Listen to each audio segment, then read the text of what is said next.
चलिए, good morning दोस्तों, जय हिंद। आज हम फिर से क्लास 10th का बहुपद पॉलिनोमियल्स लेकर के आए हैं, जिसमें बच्चों को बहुत दिक्कत होती है। आज हम बेहतर तरीके से समझाने का कोशिश करते हैं। आप लोग देखिए और इसको समझिए। x में बहुपद चर x का ऐसा बीजीय व्यंजक है जिसमें x के केवल और ऋणात्मक पूर्णांक घातहीन आरोही या अवरोही क्रम में व्यवस्थित रहते हैं। और ऋणात्मक मतलब कि माइनस नहीं लगा हुआ, जैसे ऐसे जब रहेगा ये नहीं रहेगा, यहाँ माइनस नहीं होगा। जिसका उदाहरण यहाँ दिया हुआ है कि a1 0 हो गया, a1 हो गया, a2 x⁻2 मतलब सब क्या है, प्लस में जा रहा है। तो हमेशा यहाँ पे क्या होना चाहिए, प्लस में मान होना चाहिए। जैसे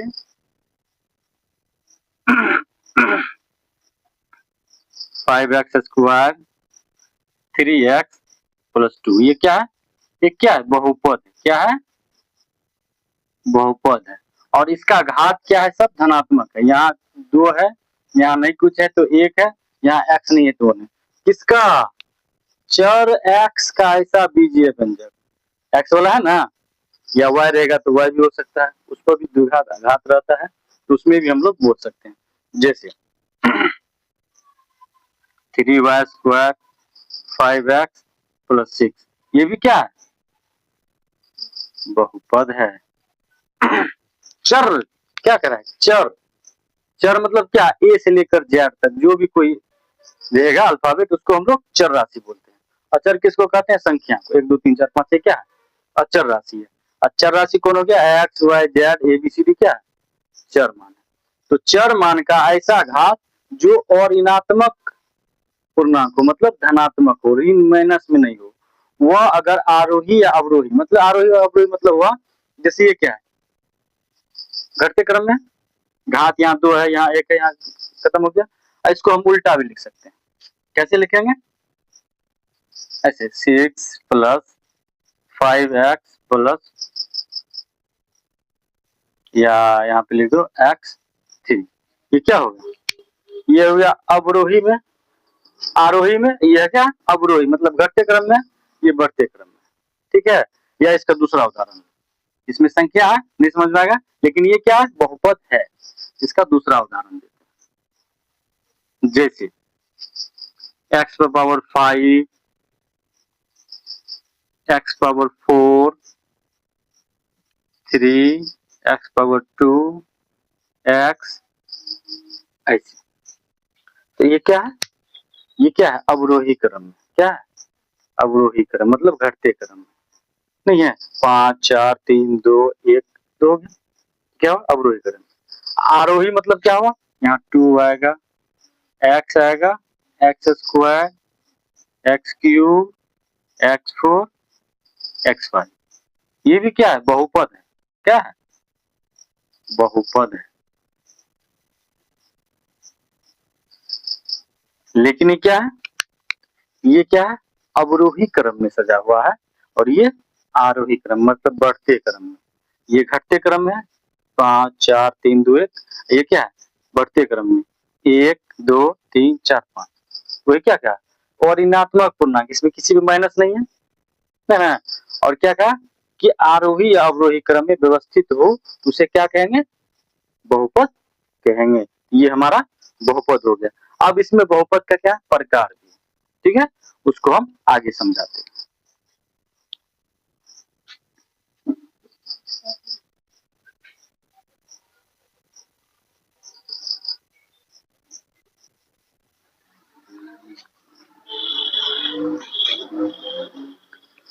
अब हम लोग बहुपद का जो है वर्गीकरण देखें। क्या देखेंगे, वर्गीकरण।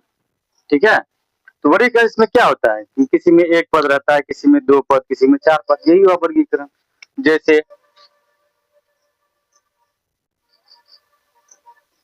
एक पद में क्या रहे, एक पद बहुपद क्या हो जाएगा,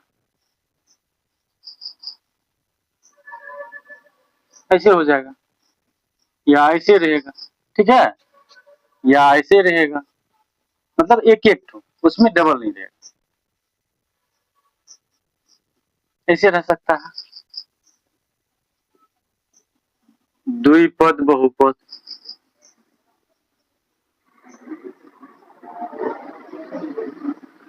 मतलब कहने से ही पता चलता है कि दो पद, इसमें दो पद रहेगा।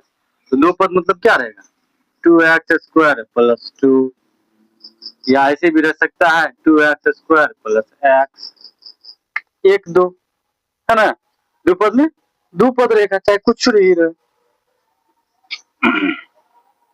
5x3 प्लस 3x, दो पद है, ये क्या होगा, दो पद। त्रिपद बहुपद, त्रिपदी बहुपद, इसमें क्या रहेगा, तीन पद रहेगा। इसमें क्या रहेगा, तीन पद रहेगा।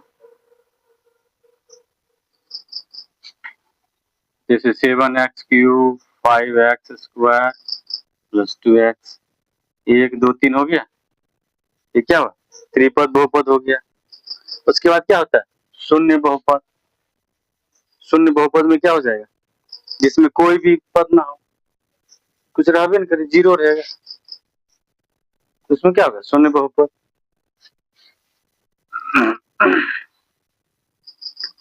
शून्य बहुपद जीरो, या इसको लिख सकते हैं 0 इंटू 2x², इसको इससे गुना करेंगे तो क्या हो जाएगा, जीरो। 5x² इंटू जीरो, ये क्या हो जाएगा, जीरो हो जाएगा। समझ रहे, तो क्या हो गया, मतलब जितना पद रहेगा उसको हम लोग क्या कहेंगे, उतना पद वाला बहुपद कर सकते हैं। पांच पद रहेगा तो पांच पदी बहुपद, चार पद रहेगा तो चतुर्थ पद, दो पद रहेगा तो द्विपदी, एक पद रहेगा तो एक पदी बहुपद कर सकते हैं। ठीक है, समझ में आ गया। ये तो बहुपद का वर्गीकरण हो गया। अब इसका वर्गीकरण होगा उसके प्रकार के अनुसार। क्या, बहुपद के प्रकार, बहुपद के प्रकार। ठीक है, अब क्या हो जाएगा, बहुपद का प्रकार। तो पहला क्या है, एक घाती बहुपद। पहला क्या है, एक घाती बहुपद, इसमें भी कुछ नहीं। पहला क्या है, एक घाती बहुपद, अच्छा से समझना है। एक घाती में ऐसे रहेगा, क्या एक घाती बहुपद है, नहीं, क्योंकि इसमें कुछ एक घात है, एक है, एक है, एक घाती बहुपद हो गया। उसके बाद क्या हो जाएगा, द्विघातीय बहुपद। क्या हो जाएगा, द्विघातीय बहुपद। आप इसी में कर दो, 3x² हो गया, 5x² प्लस 1, 6x² प्लस 7। तो घात कितना है, ये दो। उसके ऊपर जो रहता है उसको क्या कहते हैं, घात कहते हैं ना। समझ आ रहा है ना, ऊपर से जा रहा है। ठीक है, इसी तरह समझना है, ठीक है। तो इस तरह हम लोग बनाते हैं। उसके बाद क्या हो जाएगा, त्रिघात बहुपद, जिस पर पावर 3 रहेगा, नहीं, त्रिघाती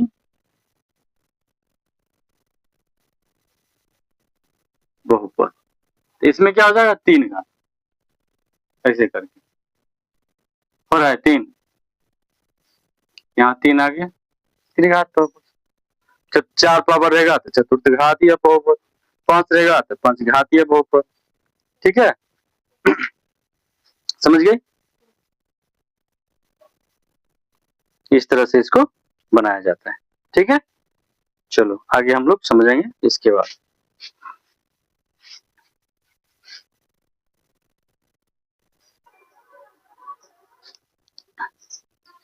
अब हम लोग जानने का कोशिश करते हैं बहुपद में पदों की संख्या। उसमें पदों की संख्या जितना रहेगा उसको हम ऐसे बोल सकते हैं। जैसे इसमें कितना पद है, 1 2 3, इसको हम अलग अलग भी लिख सकते हैं। कैसे लिखेंगे, पहला पद हो जाएगा 3x³, दूसरा पद -5x, और तीसरा हो गया 3। तीन पद है तो तीनों पद को, इसका तीनों पद को हम क्या किए हैं, अलग अलग लिख दिए।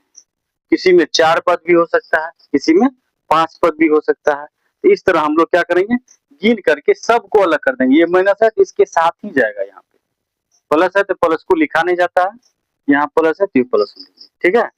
माइनस क्या जाएगा, माइनस उसके साथ साथ ही चलेगा, ठीक है। तो ये क्या हो गया, बहुपद में पदों की संख्या हम कैसे निकालें, मान के चलो तुम हमको दे दिया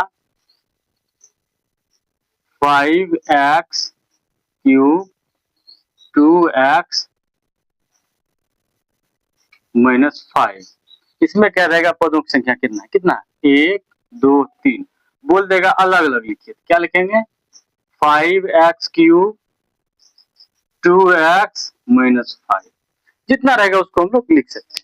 3 पद है, ये क्या, इसमें कितना पद होगा, 3 पद हो गया, किसी में 4 भी रहेगा और किसी में 5 भी रह जाएगा, इसमें समझने में कोई दिक्कत नहीं होना चाहिए।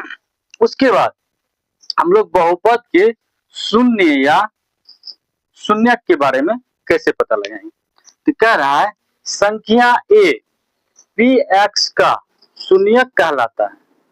कोई भी संख्या मान चलिए 1 हो जाए, एक जगह क्या आ जाएगा, 1 आ जाएगा, 2 आ जाएगा, 3 आ जाएगा, 4 आ जाएगा, ठीक है, कुछ भी आ सकता है। यहाँ पे हम क्या माने, a लेकर के चला है यहाँ, ठीक है। तो एक जगह हम लोग 1 2 3 4 5 जीरो भी ले सकते हैं, कुछ भी ले सकते हैं। ए संख्या a p x का शून्यक कहलाता है यदि पी ए बराबर 0, जो कोई भी समीकरण दिया हुआ रहेगा, कोई बीजीय व्यंजक दिया रहेगा, बहुपद दिया रहेगा, उसमें अगर ए का मान रखेंगे उसका मान 0 होना चाहिए, ठीक है। ये किताब में तुम लोग पढ़ी होगी, ठीक है। तो पी ए का मान 0 अर्थात यदि बहुपद पी एक्स का मान एक्स बराबर ए पर शून्य हो, क्या होना चाहिए, शून्य है तो वो क्या हो जाएगा, वो उसका शून्यक हो जाएगा, तो इसका शून्य क्या हो जाएगा, ए हो जाएगा, ठीक है। इसको हम उदाहरण से पता करते हैं, जैसे इसका हम ऊपर में दे रहे हैं, जैसे जैसे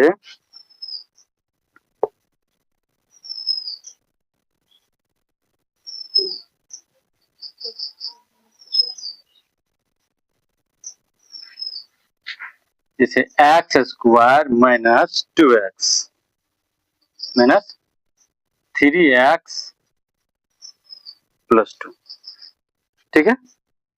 ये क्या हुआ, ये पी एक्स, ठीक है, ये क्या है पी एक्स, ठीक है। हम लोग यहाँ पे क्या ले लेंगे, एक्स का कोई मान लेंगे, कोई भी मान, यहाँ पे P1 दे देंगे, ठीक है। तो एक्स की जगह क्या हो जाएगा, एक्स की जगह 1 हो जाएगा, तो यहाँ पे क्या हो जाएगा 1 का स्क्वायर होगा माइनस 3, यहाँ पे गुना 1 प्लस 2। तो इसको अगर एक को हम 2 बार गुना करेंगे, इसका मतलब क्या हुआ, एक को 2 बार गुना करें, यहाँ पे 2 रहता तो 2 को 2 बार, 3 रहता तो 3 को 2 बार, ठीक है। इसका मतलब उतना बार उसको दोहराते हैं। तो 1 गुना 1 1, 3 को 1 से गुना करें, 3 का 3 माइनस 3 प्लस 2। अब इसको हम लोग क्या करेंगे, जोड़ घटाव करेंगे ना, ये प्लस में है ये भी प्लस में, तो 2 1 3 माइनस 3 बराबर क्या हो गया 0, ठीक है। तो ये 1 क्या हो गया, इसका एक शून्यक है, 1 जो दिया है ये क्या होगा, इसका एक शून्यक है। शून्यक आगे इसमें आएगा, इसका शून्यक निकालिए कितना शून्यक होगा, आया होगा। तो क्या पी एक्स इतना का शून्यक 1 है, हम लोग क्या करते हैं उसमें पी एक्स की जगह हम लोग 2 रहेगा तो 2 देंगे, 3 रहेगा तो 3 देंगे। अगर उसका मान 0 आ गया उसमें रखने के बाद, वो उसका क्या होगा, शून्यक होगा। सुन रही है, 0 नहीं आएगा तो उसका शून्यक नहीं है, इसका मतलब कुछ शेष बच रहा है। शून्यक का मतलब हुआ उसमें भाग देने पर उस से 0 हो जाना चाहिए। आगे बताएंगे उसको, ठीक है। इसमें क्या हो गया कि इसमें 1 का मान रखे तो इसका मान 0 हो गया, अर्थात इस बहुपद P x x square minus 3x plus 2 का शून्य क्या हो गया 1 हो गया, समझ रहे, जिसका मान रखेंगे उतना हो जाएगा तो क्या हो जाएगा, उसका शून्यक हो जाएगा, ठीक है। उसके बाद तुमको क्या कहेगा, इसको कहेगा सत्यापित करने के लिए। ठीक है, इसको कह जाएगा सत्यापित करने के लिए जो आगे बताया जाता है। ठीक है, इसको हम आगे बताएंगे। ठीक है, देखते हैं।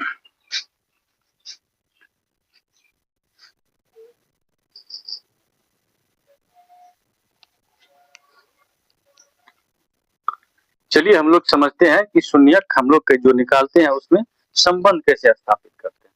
ठीक है, तो ये द्विघात बहुपद हम ले लिए हैं a x square plus b x plus c. ठीक है, और इसमें अल्फा और बीटा उसका क्या है, शून्य। ठीक है, तो अल्फा प्लस बीटा बराबर क्या होता है, माइनस बी बाय ए। यहाँ बी है और यहाँ ए है। ठीक है, इसका ये सूत्र होता है। और अल्फा इंटू बीटा बराबर क्या होता है, सी बाय ए। तो यहाँ जो होता है वो क्या होता है, एक्स का गुणांक होता है। यहाँ एक्स है ना, एक्स का गुणांक होता है जो भी इसके साथ रहेगा। जैसे 2 रहेगा तो 2, 4 रहेगा तो 4, -2 रहेगा तो -2, -4 रहेगा तो -4। जिसमें रहे, यहाँ प्लस है तो प्लस में रहेगा, माइनस रहेगा तो माइनस में रहेगा। अल्फा प्लस बीटा बराबर माइनस बी बाई, ये सूत्र है। और यहाँ पे क्या होता है, एक्स का गुणांक, यहाँ एक्स स्क्वायर, एक्स का ये वाला, यहाँ माइनस रहेगा तो माइनस देंगे, प्लस रहेगा तो प्लस देंगे। उसी प्रकार अल्फा इंटू बीटा, ये द्विघात बहुपद का सूत्र हुआ, त्रिघात में अलग हो जाता है। सी बाय ए हो गया, यहाँ अल्फा इंटू बीटा बराबर सी बाय ए। तो सी क्या हो गया, अचर पद, लास्ट में अचर पद रहता है, 2, 3, 4, 5, 6 ऐसे रहता है, तो वो हो गया अचर पद बटे एक्स स्क्वायर का गुणांक। एक्स स्क्वायर का यहाँ जो रहेगा, एक्स स्क्वायर में क्या गुना ए है, एक जगह 2 रहेगा, 3 रहेगा, 4 रहेगा, जो रहेगा उसको हम नीचे रखेंगे। ठीक है, अब इसमें अब यदि किसी बहुपद का अल्फा और बीटा शून्यक है तो अल्फा और बीटा का मान कैसे निकालेंगे। ठीक है, उसका हम लोग सूत्र लिखते हैं। यदि किसी बहुपद का अल्फा और बीटा शून्यक हो, यहाँ लिखते हैं यदि किसी बहुपद का अल्फा और बीटा शून्यक हो तो अल्फा बराबर सूत्र क्या हो जाएगा, माइनस बी प्लस माइनस। ठीक है, अल्फा बराबर क्या हो जाएगा, minus B minus root under B square minus 4ac बटे 2a। ये हो जाएगा अल्फा बराबर पहला जो निकालेंगे। ठीक है, बीटा जो निकालेंगे उसमें प्लस हो जाएगा। बीटा बराबर क्या हो जाएगा सूत्र, minus B plus root under B square minus 4ac बटा 2a। अब दोनों में डिफरेंस देखो क्या है, थोड़ा सा, यहाँ भी B square minus 4ac, B square minus 4ac है ना, यहाँ माइनस बी दोनों में होगा, इसका सूत्र होता है, और 2a तो नीचे में। सिर्फ यहाँ पहला जो निकालेंगे अल्फा बराबर, यहाँ क्या हो जाएगा माइनस, बीटा लेंगे यहाँ प्लस हो जाएगा। ठीक है, पहला जो शून्य होगा वो माइनस में, यहाँ माइनस, दूसरा जो होगा प्लस में। समझ रही है, इसको हम लोग एक साथ कैसे लिखते हैं, तो लिखेंगे किसी भी पद का शून्य बराबर माइनस बी, यहाँ plus minus B square minus 4ac बटे 2a, उसमें दोनों निकल जाएगा। इसमें करेंगे क्या, कैसे निकालते हैं अल्फा बीटा का मान, आगे हम लोग देखते हैं, तुरंत हम पता कर लेते हैं। ठीक है, यहाँ देखो, अब हम लोग अल्फा और बीटा का मान कैसे निकालते हैं।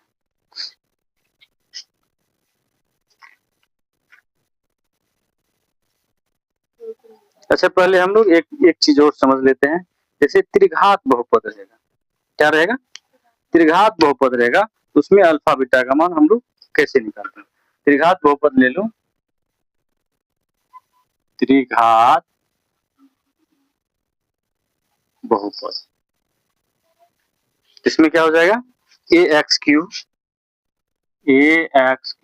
Plus b x square plus c x plus d, ये क्या होगा, त्रिघात बहुपद। अब इसमें क्या होगा, अल्फा बीटा गामा, तीन चीज होगा, क्या होगा, अल्फा बीटा गामा। इसमें क्या हो जाएगा, alpha plus beta plus gamma का मान क्या हो जाएगा, माइनस बी बाय, क्या हो जाएगा, माइनस बी बाय ए। बी यहाँ हो गया। अब हो जाएगा alpha beta plus beta gamma plus gamma alpha का मान क्या हो जाएगा? ये क्या हो जाएगा? सी बाय ए हो जाएगा। ये क्या होगा? सी बाय ए। ये क्या होगा? सी बाय ए। और ये क्या हो जाएगा? अल्फा बीटा गामा का मान। अल्फा बीटा गामा का मान क्या हो जाएगा? डी बाय ए। क्या हो जाएगा? इसमें लग जाएगा माइनस, माइनस डी बाय ए होगा। ठीक है, इसको लिखो, इसको बनाकर याद करके लाना।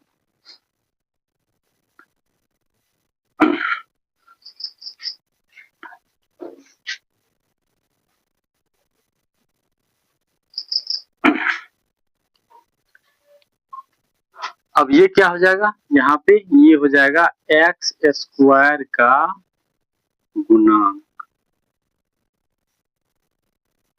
बटा एक्स क्यू का गुणांक। एक्स क्यू का गुणांक, ये क्या हो जाएगा? एक्स का गुणांक, एक्स का गुणांक बटे एक्स क्यू का गुणांक। इसमें क्या हो जाएगा? अचर पद, क्योंकि इसमें लास्ट में दी है, इसमें हो जाएगा अचर पद बटे ये है ना, तो एक्स क्यू का गुणांक। समझ रही है? यहाँ क्या हो जाएगा? ये माइनस बी बाय ए है, तो बी की जगह क्या है? एक्स स्क्वायर, तो एक्स स्क्वायर का गुणांक बटा ए है, तो एक्स क्यूब का गुणांक। यहाँ सी बटे ए है, तो सी की जगह क्या है? एक्स है, तो यहाँ पे एक्स का गुणांक बटे ए है, तो एक्स स्क्वायर का गुणांक है ना। यहाँ पे डी बाय ए है, तो डी क्या हो गया? अचर पद हो गया। अब इसमें 1 2 3 4 5 आ सकता है डी की जगह, तो अचर पद बटे ए स्क्वायर है ना, तो ए का मान क्या हो जाए? ए का मान एक्स का गुणांक हो गया ना, एक्स क्यूब का गुणांक। ये क्या हुआ? एक्स क्यूब का ना, यहाँ एक्स क्यूब का गुणांक हो जाएगा। इस तरह से हम लोग समझेंगे।